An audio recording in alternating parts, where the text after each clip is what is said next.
Programa Palavra Espírita. Apoio Cultural. Sociedade Espírita Estudo e Caridade Lar de Joaquina. Odontologia Lauda. O implante que se transforma em sorriso. Goods e Cook Casa Criativa.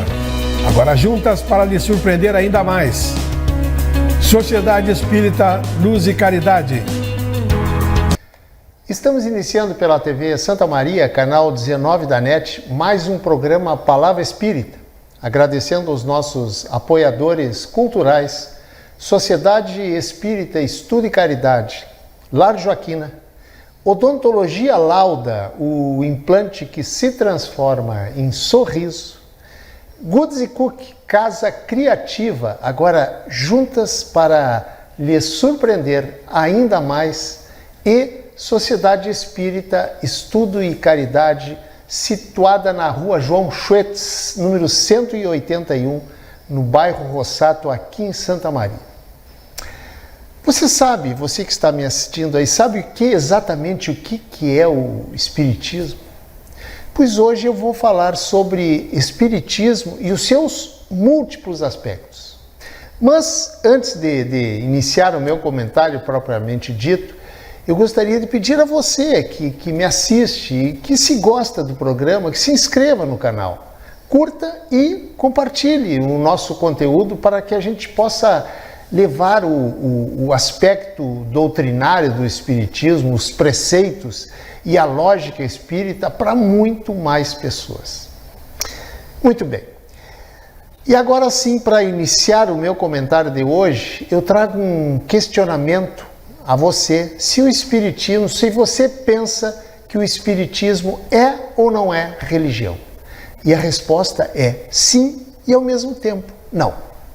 Se você pensar o Espiritismo nos moldes do que a gente conhece por religião, com altar, com imagens, hierarquias, com cultos, com rezas, com cânticos, como você encontra em outras correntes religiosas, então o Espiritismo não é religião. Por outro lado, apesar de todas essas diferenças, o Espiritismo é, sim senhor, uma religião. Pois como disse Chico Xavier com muita propriedade, lá na revista Informação, na edição de julho de 2004, o Chico disse o seguinte: se tirarmos religião do Espiritismo, vira um negócio. E na verdade, infelizmente, hoje tem muitas religiões que viraram um negócio, ou uma espécie de negócio, e por sinal até muito lucrativo. Repito, infelizmente. O Espiritismo é religião porque o seu alvo maior é a transformação moral do ser humano, cujos pilares estão contidos nos ensinamentos do Mestre Jesus, direcionados ao amor ao próximo e à prática da caridade. O objetivo principal do Espiritismo não é fazer você melhorar de vida materialmente, e sim focar no melhoramento moral do indivíduo, através do esclarecimento e do entendimento dos porquês das diferenças da vida, além de oferecer consolo às pessoas que sofrem para que elas consigam, algumas delas pelo menos, sair do beco escuro do desconhecimento das leis divinas. Ao contrário de outras correntes religiosas, o Espiritismo não proíbe absolutamente nada, ou seja, tudo, absolutamente tudo é permitido, porém nem tudo é conveniente. E a essa liberdade, dá-se o nome de livre-arbítrio, ou seja, sou livre para escolher como eu quero ser e o que eu quero fazer. Porém, como toda moeda, tem dois lados. E se por um lado eu tenho a liberdade, por outro eu tenho uma outra chamada responsabilidade. Gente, não existe terceirização de responsabilidade nem do bem e nem do mal, ou seja, somos totalmente responsáveis pelas nossas ações. Por isso que é importante a gente compreender o quanto antes as leis divinas que nos regem, para que de forma progressiva, mas lenta até, não tem problema, possamos ser seres cada vez menos suscetíveis às agruras da vida e dos sofrimentos dela. Infelizmente, a educação religiosa, nos passada lá através dos séculos e por que não dizer através dos milênios, sedimentou em nosso campo mental, digamos, crenças em verdades impostas de cima para baixo, sem nenhuma racionalidade, fazendo com que supervalorizássemos as regras institucionais das religiões criadas pelos homens em detrimento às relações fraternais trazidas pelo Mestre Jesus. Outra coisa, toda a prática espírita é gratuita, dentro daquela concepção do Evangelho que diz: dai de graça o que de graça recebestes. Por isso que a pedagogia espírita tem uma nova proposta prática para a educação do ser enquanto espírito, ou seja, trabalha essencialmente o aspecto espiritual do ser humano, encarando-o como um ser reencarnado, vivendo uma nova etapa de aprendizado do espírito imortal. Infelizmente, na sociedade moderna, os valores espirituais têm sido, de forma geral, trocados por teses e conceitos materialistas, ou seja, a matéria rege a vida da maioria das pessoas de forma significativa aqui neste lado do mundo, aqui no Ocidente. Cada vez mais predominam as necessidades materiais, como se essas necessidades fossem a ponte para a felicidade. A prova está no fato de que são cometidos crimes de todas as formas, com o intuito de se conseguir tudo o que se imagina ser objeto de prazer. É o famoso consumismo, que contagia desde a criança até os idosos. Ou seja, o propósito fundamental é ter. Ter cada vez mais coisas, não interessando muito a que custo. Ter carros, roupas de grife de preferência, ter status e outras coisas que alimentam o que? A nossa vaidade. E em um mundo assim, as necessidades espirituais passam frequentemente desapercebidas. E essa visão de mundo nos levou a um estado perigoso de violência, a um estado perigoso de corrupção, de medo, de incerteza, de insegurança, de intolerância e de desamor. E quando paramos um só instante para pensar, nos vem à cabeça aquela pergunta sem resposta. Onde é que todos nós, seres humanos, onde é que nós erramos? Como consertar o mundo? Há jeito? Há tempo? Que resposta a vida nos dá? Pois, para entender melhor o mundo em que vivemos e a humanidade que vive nele com suas abismais diferenças, precisamos recolher as explicações que o Espiritismo nos traz. Outra coisa que eu quero deixar aqui bem claro. Gente, o Espiritismo não é de direita, não é de esquerda, não é de lado nenhum. Por favor, não vamos confundir espiritismo com espíritas. Espiritismo é uma coisa, movimento espírita é outra, completamente diferente. O espiritismo como doutrina não defende partidos políticos conforme entendemos em nossa sociedade. Por isso, não façamos do espiritismo um campo de brigas políticas. Outro erro cometido até por algumas pessoas ligadas ao movimento espírita é achar que o espiritismo será a religião do futuro.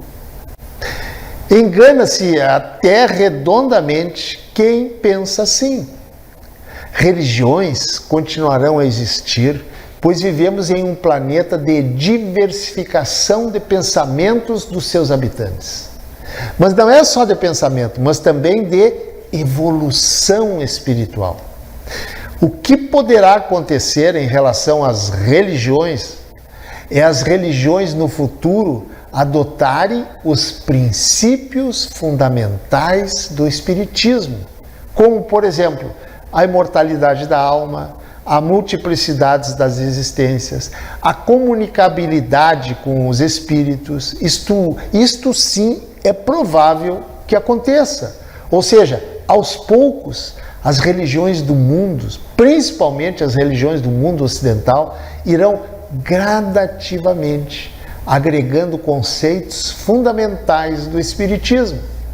O que significa dizer que as religiões do futuro ficarão tão semelhantes nos seus conceitos e nas suas verdades que não haverá mais grandes diferenças entre uma e outra. E quando isso acontecer, e estamos caminhando nessa direção, pouco importará o nome da religião, pois haverá o que não existe hoje, que é uma conformidade, uma concordância no que se refere a respeito, não somente do sentido da vida material, como também sobre a vida e principalmente sobre a vida espiritual. O propósito disso, se você prestar atenção, você vai perceber que é cada vez menor o número de pessoas, independente da religião, que acredita em céu e inferno, juízo final, Adão e Eva e tantas outras crenças que as religiões nos fizeram acreditar ao longo dos tempos. E isso acontecerá, e quando acontecer, vai acontecer duas coisas. Quando os líderes religiosos entenderem que só existe um Deus, independente da religião que professam, e quando trabalharem em prol do melhoramento espiritual do ser humano e não no crescimento material das pessoas, com isso angariando inclusive vantagens financeiras. Através das suas respostas, que não ofendem a racionalidade do ser pensante, o Espiritismo diminui a amargura e as tristezas da vida, acalma a alma e faz a pessoa entender que abreviar a existência através do suicídio é a pior das soluções para as agruras da vida. Mas apenas um detalhe muito importante. O Espiritismo não muda a pessoa da noite para o dia.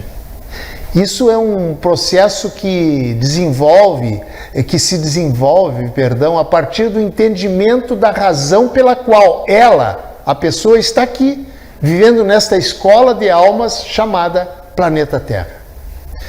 O Espiritismo, gente, não faz mágica.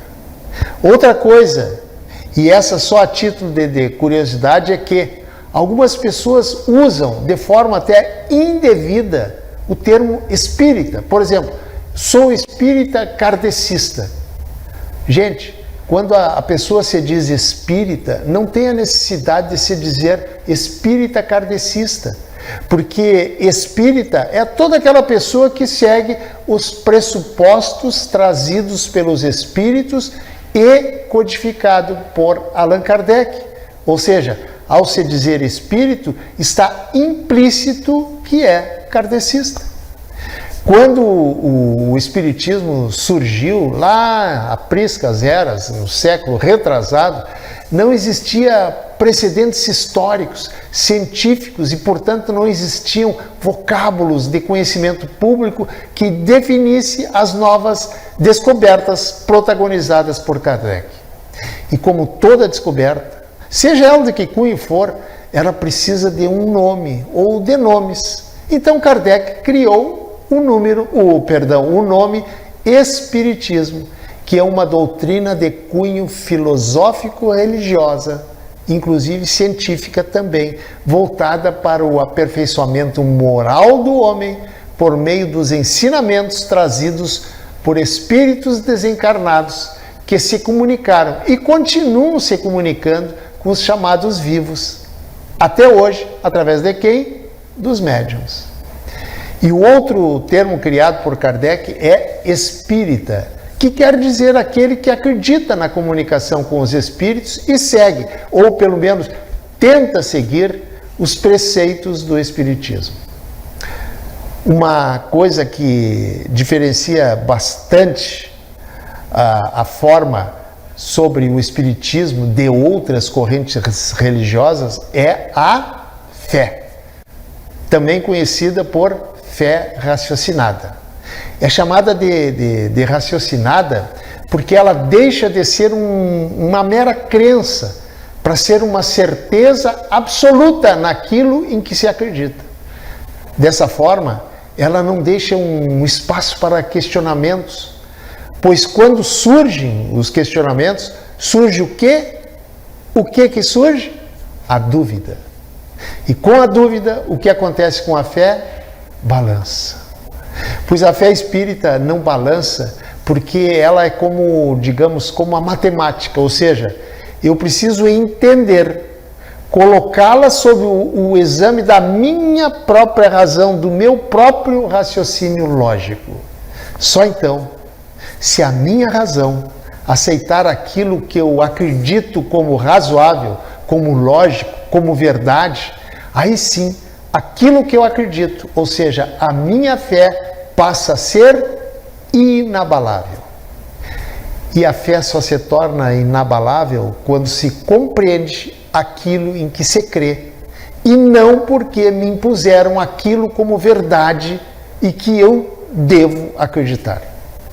Exatamente por isso que a fé espírita não é imposta, não é forçada e também não é obrigatória. Não. Ela precisa ser, antes de ser aceita, como eu disse antes, ela precisa ser compreendida. A fé imposta não lhe explica por que Deus, sendo infinitamente, vejam bem, eu disse infinitamente justo e bom, porque Ele permite o sofrimento de alguns em detrimento da felicidade de outros. Porque Ele permite a saúde de uns e a doença de outros. E tantas outras abismais diferenças que existem no mundo. A sua fé nesse Deus infinito em justiça e amor consegue lhe explicar isso de forma lógica, mas tem que ser de forma lógica, explicar essa dicotomia, essa diferença de tratamento entre duas pessoas, filhas do mesmo pai. Se você não, digamos, encontrar respostas lógicas na sua fé, não precisa virar espírita, apenas procure, ainda que seja por curiosidade, procure essas respostas dentro dos preceitos espíritas. Tenho certeza que você, assim como outras milhares de pessoas, vai se surpreender. Pense nisso. Muito obrigado, um abraço e até o nosso próximo encontro. Tchau! Programa Palavra Espírita. Apoio Cultural. Sociedade Espírita Estudo e Caridade Lar de Joaquina. Odontologia Lauda. O implante que se transforma em sorriso. Goods e Cook Casa Criativa. Agora juntas para lhe surpreender ainda mais. Sociedade Espírita Luz e Caridade.